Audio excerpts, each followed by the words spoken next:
What's up, guys? Welcome back to Fewer Castles. Today we're going to start off with Ezerial. Castle level is a 22. Was validated by a level 26 archer. Not much else to note. It's just going to be an archer, so it's a possibility that there's like very long like fire mine traps and stuff like that. It's a lot easier for an archer to do fire mine traps because one, they're block, and two, they can have two different escape abilities. And we can see one right here. So this is a pretty basic setup. It looks like there's four springboard traps, 2 jelly walls, and 4 ballistic cannons around it. So that's pretty basic. I usually only use 1 jelly wall, but you know, some people use more because I just kind of have to walk through it in order for this to work it anyway, and hope that I can not do that. Alright, well luckily I'm over leveled, but I probably would have died to that if I hadn't. That's always something that you want to. Actually, I might still die, so I need to be careful here and try to just kind of get away the best I can until I can use another potion. Alright, and then once I get to the back of this castle, this is one of those castles where there's so many traps that once you get to the back here, you're pretty much safe to just kind of kill things, and there's not enough creatures in here to actually kill you back, like, to be able to kill you in time. As long as you have enough DPS and you have, you know, you have 2 potions left, right? So, and I probably could have saved myself from using one of them. Actually, I might still die. I gotta get some of these health globes. That's something that you sometimes have to do. Run out and actually get health globes. But yeah, there's a ton of DPS here. And the Robo Shieldatrons are a nice touch because they do make it a little bit annoying. Because it seems like once you volley Robo Shieldatrons, they start to run back and try to heal up. As this guy's doing right now. He's like slowly healing up. And while he's doing that, he's kind of helping to protect these Zeeks from me actually killing them. Alright, so now that this is all done, let me take a closer look at that fire mine setup. And the reason why I got hit by that is kind of the reason why it works, is because when you're being slowed like this, it's very hard to like just barely step on top of that's actually kind of cool. Step on top of one springboard trap and then pull back because you're being slowed by it, so generally it just throws you anyway.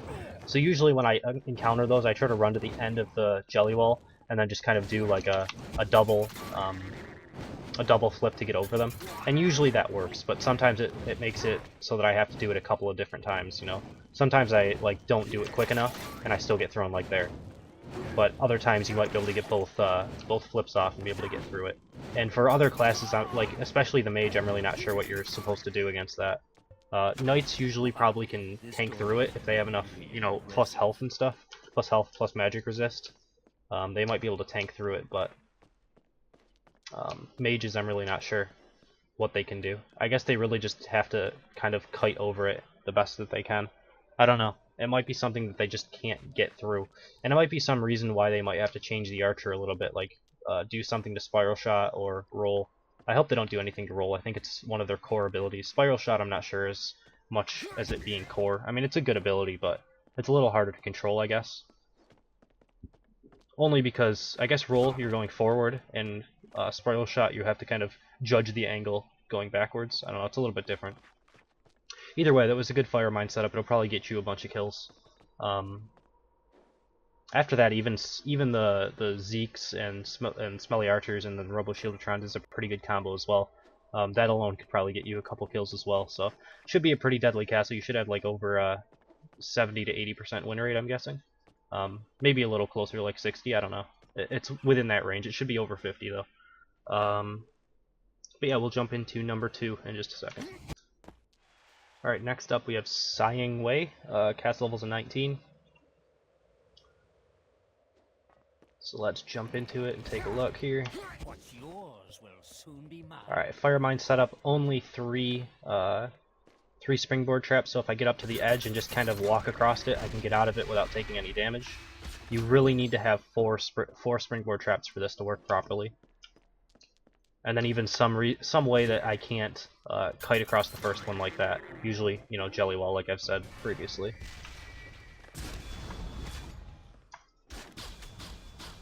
Alright. This one's okay. It's a little out in the open for my taste, but it's not bad. I think that I wouldn't have had to kill this Zeke up here because it wasn't really aggroed by the main pack, which is just, you know, this Zeke probably is a little too far out out of reach. I guess, I don't know. There's not really much you can do with that. Yeah, I don't really know. Alright, so this one we have some Defendatrons, and it looks like there's 2 Zeeks in here that aren't actually aggroed. Well, they're slowly going to be aggroed, I think, because maybe they hit the hard cap or something like that. I don't really know. The ticket system is still very weird in my mind. Like, I understand it to a point where I can use it to my advantage a lot of the time, but I'm not sure exactly why it works. It's just kind of weird. Alright, let's take a look here for mines. There's one of them. And it looks like that's all that's going to be over here, which is fine.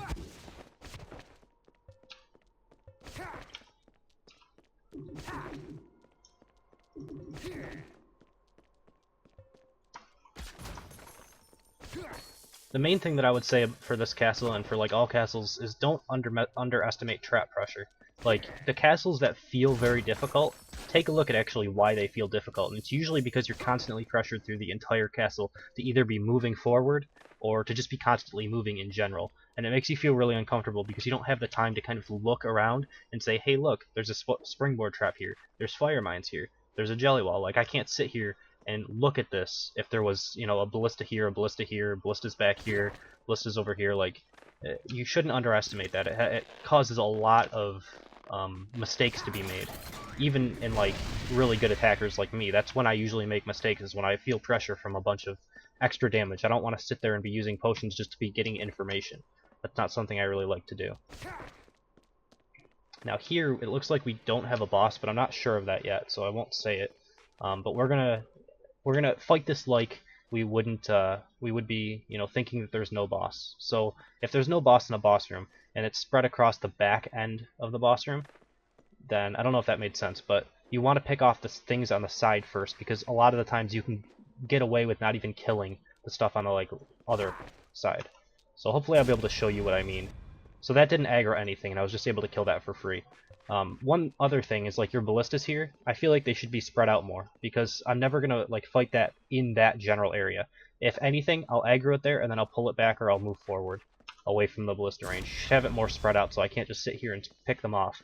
And now at this point, let me kill off these 2 mines, and I'll just kind of walk down towards this edge, and go around through the back. And there are some mines up here that I could, you know, I could try to kill from, like, the other angle if I wanted to. But you can just kind of see how you're able to abuse the boss room if it's set up like this. I'm not sure if there are actually mines in here. It looks like there's not any mines over here. But if there was, I could pick them off from, like, here with a headshot, or around from the back, or you usually can get an angle to a mine that's hidden in the other side. And now I can just sort of skip this area of the castle and just go through it. The way to combat this as a defender is you either have to use a boss in the middle of your boss room, or you have to put everything up towards the tip of the boss room up here where there's, like, a choke. You want to put, like, everything either here is even kind of too wide. You want to have it, like, in this general area. And then put everything close enough together where it can be aggroed by something. That's really the only way to combat it. Or you can do multiple rows. You could have, like, 1 row here, another row back here, and then, like, maybe 1 more row back here, but generally that's going to be too wide and you're going to be able to skip a lot of it. Alright, so there we go. That was number 2, so we'll jump into number 3 in just a second. Alright, number 3, and lastly we have J Roach, 224, cast level's an 18, his archer's level 18. So let's see what he's got in here.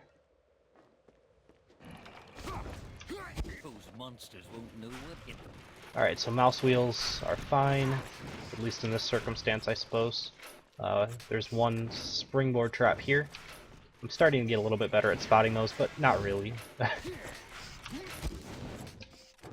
So this is going to be a good setup at level 24, specifically because springboard traps get their 3rd active panel.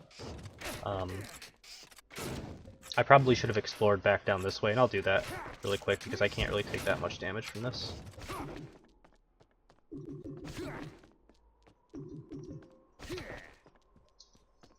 Alright, so let's continue and see if there's a mine back here. There is not. So, for someone's first try, they might, like, only get 2 stars, but then for their next try, they might be able to actually beat it in time or something.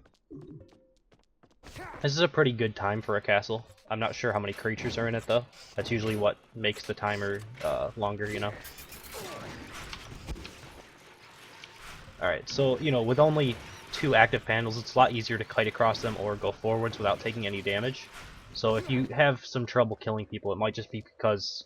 Actually, did I go the wrong way? Yeah, I did. Okay.